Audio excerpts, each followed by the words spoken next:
Growing up, I always believed that family was the one place where betrayal could never exist. My parents used to say it all the time, family is everything. And for most of my life, I believed those words without question. My younger brother, Daniel, and I shared a typical childhood. We fought over small things like the TV remote or who got the last slice of pizza. But when it really mattered, we always had each other's backs. I was the older one, the responsible one.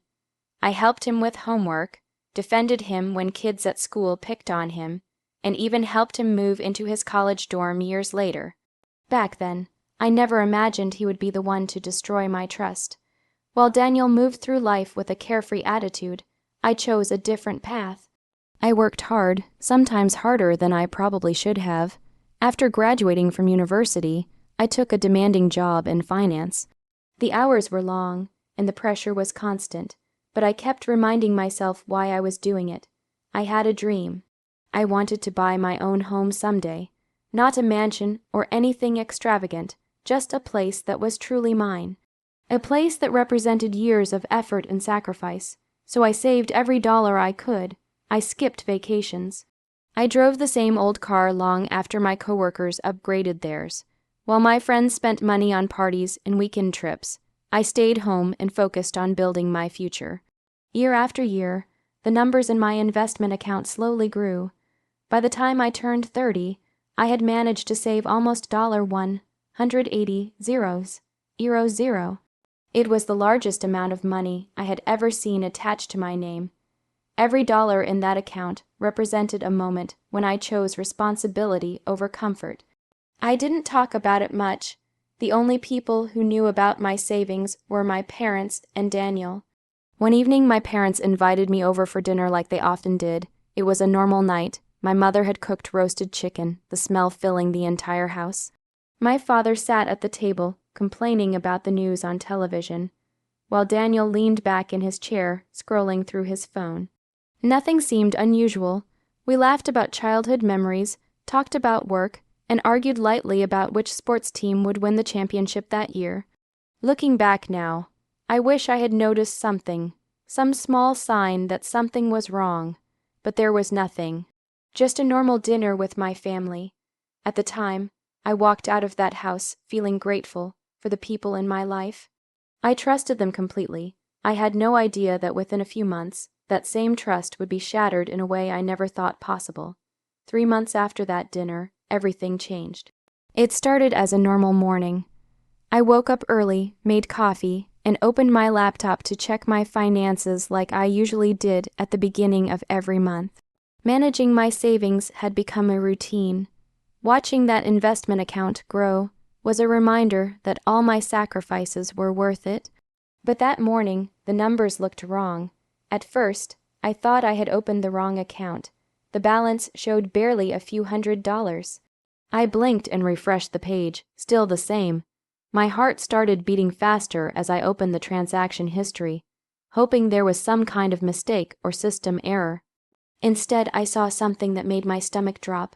One massive withdrawal, $180 euro zero, transferred out of my account. For a moment, I couldn't breathe. 10 years of work gone in a single transaction. My hands shook as I called the bank. I expected them to tell me it was fraud, that they would freeze the transfer and fix the issue immediately. But the representative told me something even worse. The transfer had been authorized through my online account. Whoever moved the money had logged in using my credentials. I hung up the phone feeling numb. There was only one person who could have known about that account, someone who had even seen me log into it before.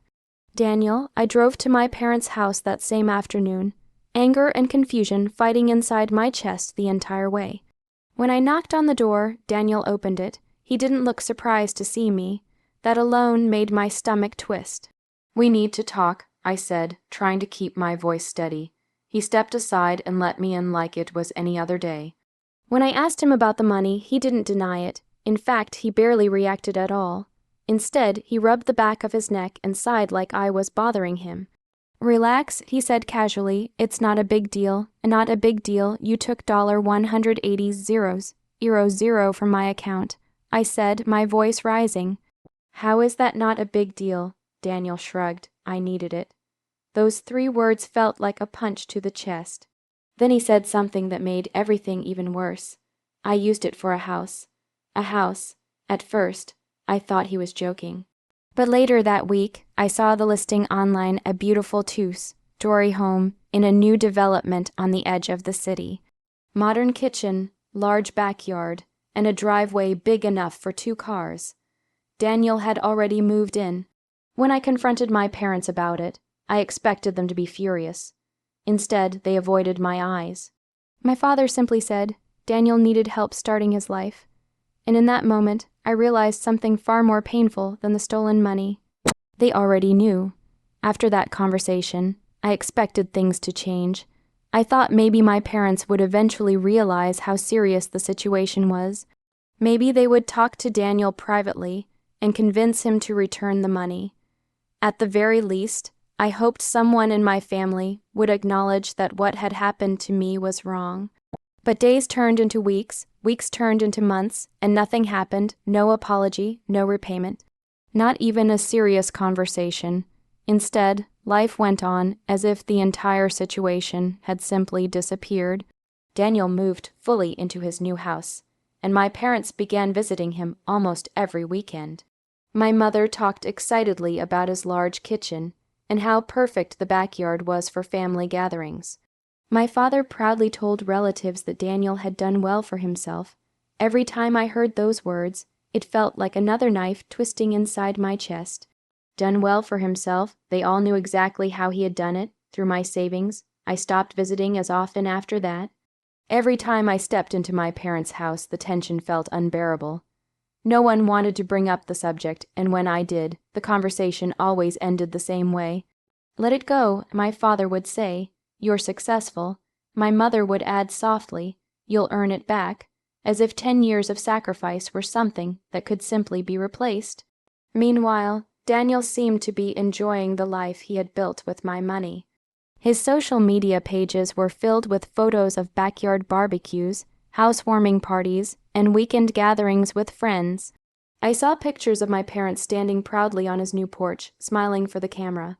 Every image felt like a reminder that I had been erased from the story. 3 years passed like that, 3 long, quiet years where my family pretended nothing had happened. But what they didn't understand was that silence doesn't always mean forgiveness. Sometimes it just means someone is waiting. While they were busy enjoying Daniel's new life, I was rebuilding mine. I continued working, saving money again, slowly recovering from the financial blow that had nearly destroyed my plans. But I was also doing something else. I was gathering proof, every bank statement, every login record, every transaction tied to the day the money disappeared. The deeper I looked, the clearer the truth became. The transfer hadn't just happened randomly. Daniel had logged into my account using a computer from my parents' house, which meant something far worse than I originally believed. They hadn't just ignored what he did. They had known from the very beginning. And once I realized that I stopped waiting for my family to do the right thing. Instead, I decided it was time to make sure the truth came out. No matter what it cost, revenge is often imagined as something loud and dramatic, but the truth is that the most satisfying revenge is quiet and patient. For 3 years, I said almost nothing about the money Daniel had taken from me. To my family, it probably looked like I had accepted the situation and moved on. But I hadn't forgotten. Not even for a moment. During those 3 years, I kept collecting evidence. I saved every bank statement, every transaction record, and every login history connected to my account. Piece by piece, I built a clear timeline of what had happened the day my savings disappeared. When I finally showed everything to a lawyer, he studied the documents carefully. After about 20 minutes, he leaned back in his chair and gave me a small nod. "This is a very strong case," he said. "Your brother didn't just borrow the money. Legally, this qualifies as theft." Hearing those words felt strangely calming. For the first time in years, I felt like the truth actually mattered. A few months later, my parents announced they were planning a big gathering at Daniel's house. It was supposed to celebrate 3 years since he bought the place. Relatives from all over the city were invited, cousins, aunts, uncles, even a few neighbors. When the invitation reached me, I almost laughed. 3 years. 3 years of pretending that house was his achievement. I decided to attend. The backyard was full of people when I arrived. Music played from a speaker near the patio, and the smell of grilled food drifted through the warm afternoon air. Daniel stood beside the barbecue grill like a proud homeowner, laughing with friends and telling stories. My parents moved through the crowd greeting relatives, acting like the perfect hosts. No one mentioned me much. I was just another guest standing quietly near the edge of the yard. After a while, Daniel raised a glass and tapped it with a fork to get everyone's attention. "I just want to thank everyone for coming," he said with a wide smile. "Buying this house was the best decision I ever made." People clapped and cheered. That was when I stepped forward. "I'm glad you like the house," I said calmly. The clapping stopped almost immediately as people turned toward me. Daniel frowned slightly, confused. Then I reached into my bag and pulled out a thick folder. "I'm also glad everyone is here today," I continued, holding up the documents. "Because there's something about this house that most of you don't know." The entire backyard fell silent. I opened the folder slowly. "Daniel didn't buy this house," I said. My voice stayed calm as dozens of eyes stared at me. "He stole the money for it."